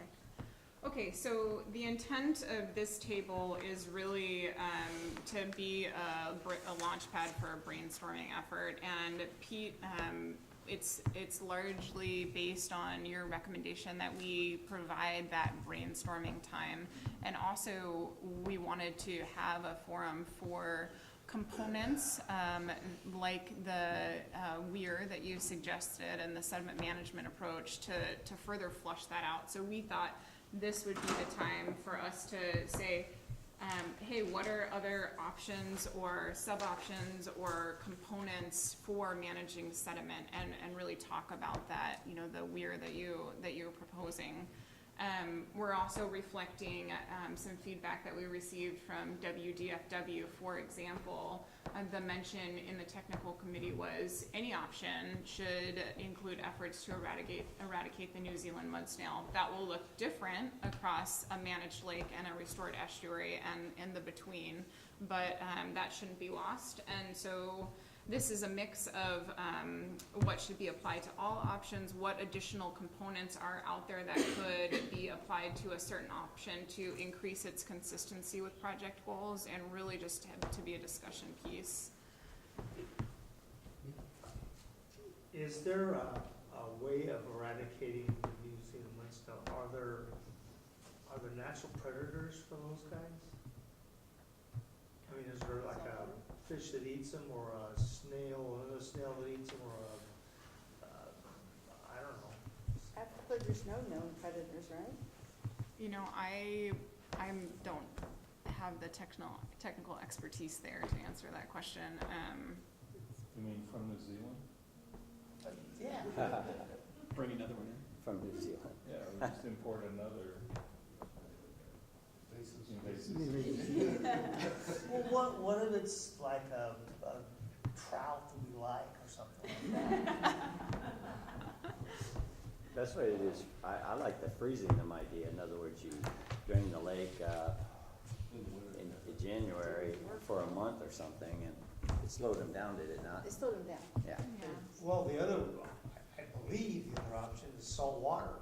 Also will kill little critters. And that also, from what I understand, didn't prove to be highly effective, that they became, the influx wasn't enough. No, But we didn't do it enough. long enough. I mean, we didn't do it enough. I mean, let the salt water come in and more than 3 or 4 days, I think the salt water isn't any of it. But So just an organizational suggestion is, I would say, organize this to say, what are the options for controlling invasive species, not just snails, but any of it? What are the options for managing sediment? Like What are the what's out there options- right now? What are the options for improving water quality? And list the elements from all these different alternatives that have been identified. Makes I mean, sense. harvesting plants is a component of potentially reducing nutrient input, okay? That, list those kinds of things as some of those might be subcomponents of any one of these alternatives Right. ultimately. So, the snail option, things like that. So, anyway, just the organization of it, and then if Right. you wanna have a little column that says the source, and have a check mark for the source, Okay. that would be helpful, but. I like that. So then what are you expecting from us on this? Are you gonna go through and sort of try to catalog those things and then ask us if there are any other ideas we have, or what? The request is really to try to mine more ideas or components that are out there. For example, the installation of that WEIR for sediment accumulation. And then in the report to do similar to what you have just suggested, that says when we look at the goal of sediment management, this is a component that could be incorporated, or it's most appropriate for this option, just to generate more ideas so that we're not looking through the same stuff, or maybe we realize that we have what's out there.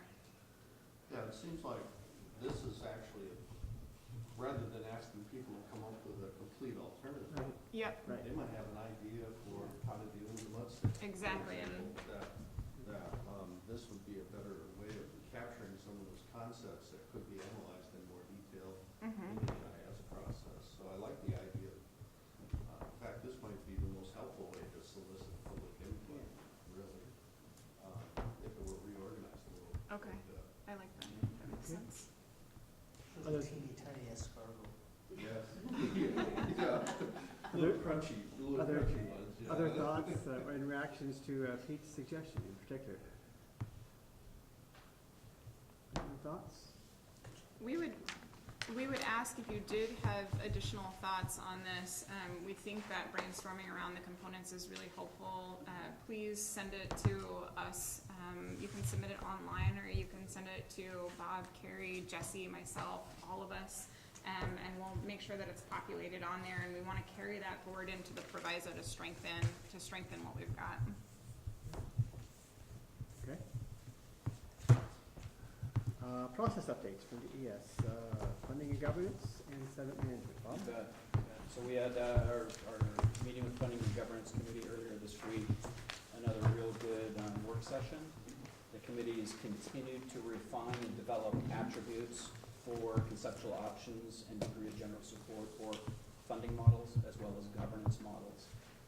DES took some action items out of that based on their feedback. We're going to be refining the attributes based on their direction, as well as identifying for a potential draft chapter that would be incorporated into the overall report, and then submit that back to the committee prior to our next work session.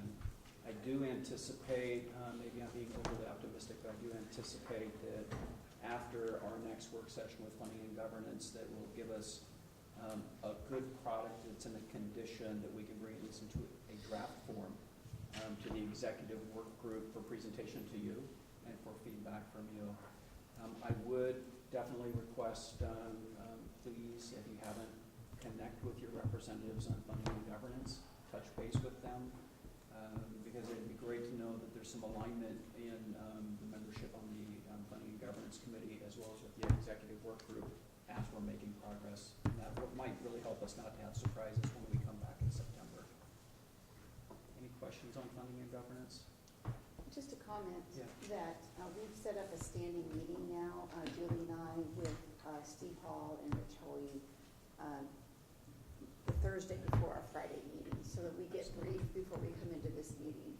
So Excellent. it's just an idea for people, but Yeah. it's a good way to stay informed. Yeah, and talking to my representative, John Doan, my understanding is, at least from a finance point of view, other than identifying potential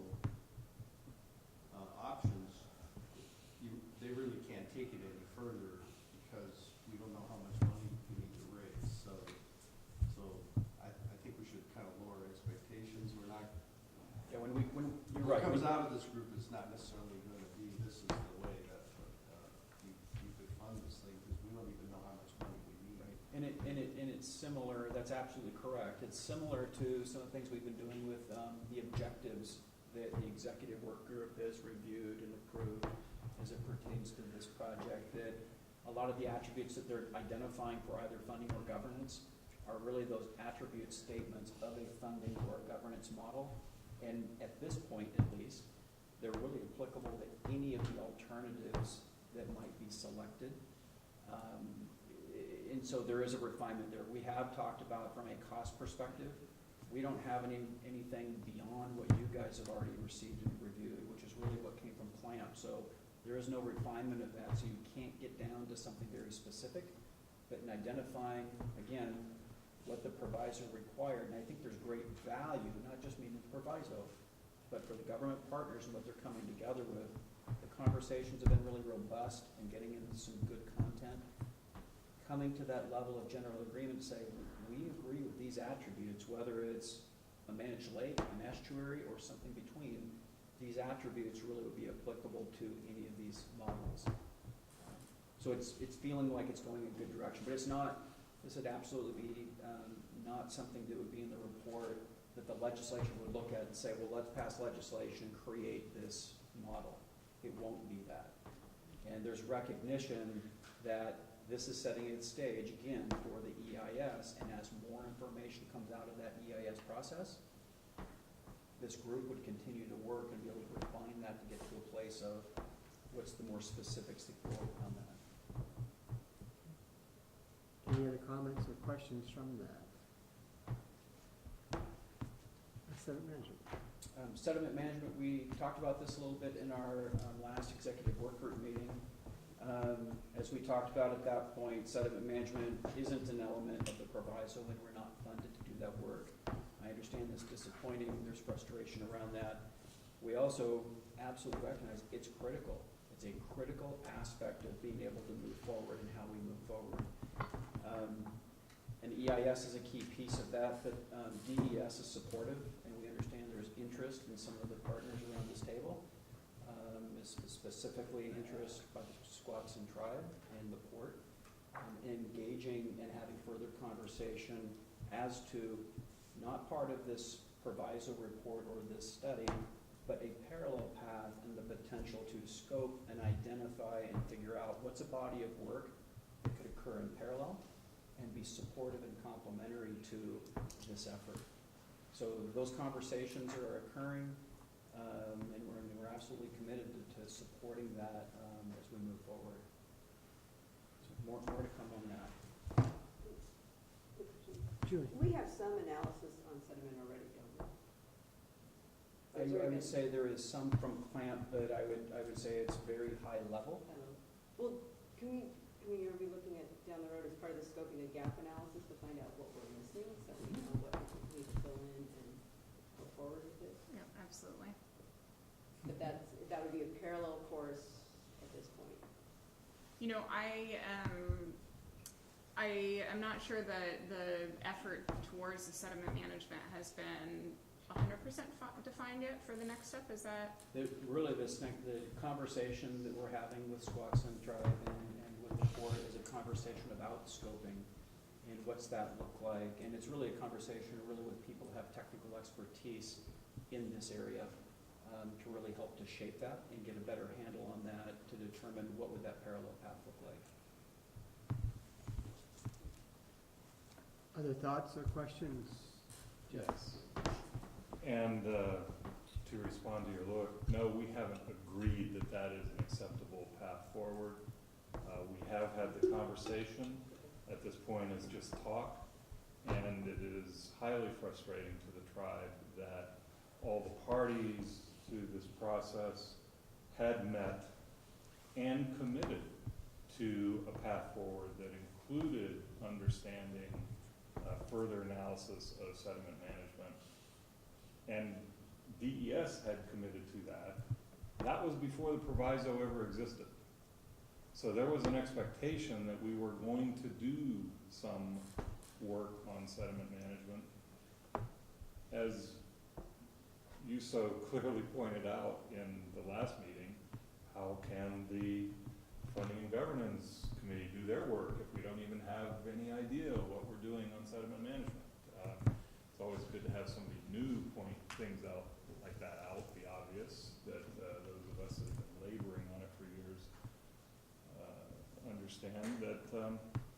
So, you know, I don't think we have any resolution of this issue. I think it's extremely problematic, and I think, you know, there's going to be a report tossed back to the legislature that makes very little, if any, progress on addressing the issue, and we're still going to be sitting in the position we have been, and the position we tried to overcome, where we identified a need to do this work, and we're still not doing it. Any other thoughts or questions? Thank you all. It is 11:30. I will summarize the next steps in more touches. So expect to see work, follow up on the draft need and purpose as we discussed. And all likely, although we meet again in September 30th, I would expect that you're going to be seeing something to react to by email or otherwise, so you can give some feedback to some progress on the document, and on the hybrid options as well. So we've got some time before the next meeting, when I come in the next meeting, having you had a chance to become comfortable with some things. How many meetings left do you have? September, October, and then I think December. Mhm. We're not gonna meet in November. No Think meeting that- is in November. I think the plan, the implementation plan, that December would be when you'd be looking at all the pieces that you've gone through together. So at this point, there's one for September and October. Yeah. October It's up here on top. 28th. So we roll out the proviso report, and the intent is that folks are reviewing it in November and we're revising it. And then we come back together in December to do a year in review, to look at the proviso report in more detail, about 2 weeks before it's submitted formally to the legislature. So so we really got 2 meetings Before a final draft. before getting to a draft report. What's our next meet, what are the topics intended at our next meeting? Cost estimates, an update on funding and governance, and then a review of the next steps. And then that will be followed by, in October, by the draft proviso report. And of course, we'll be reviewing this Correct. stuff. Yeah.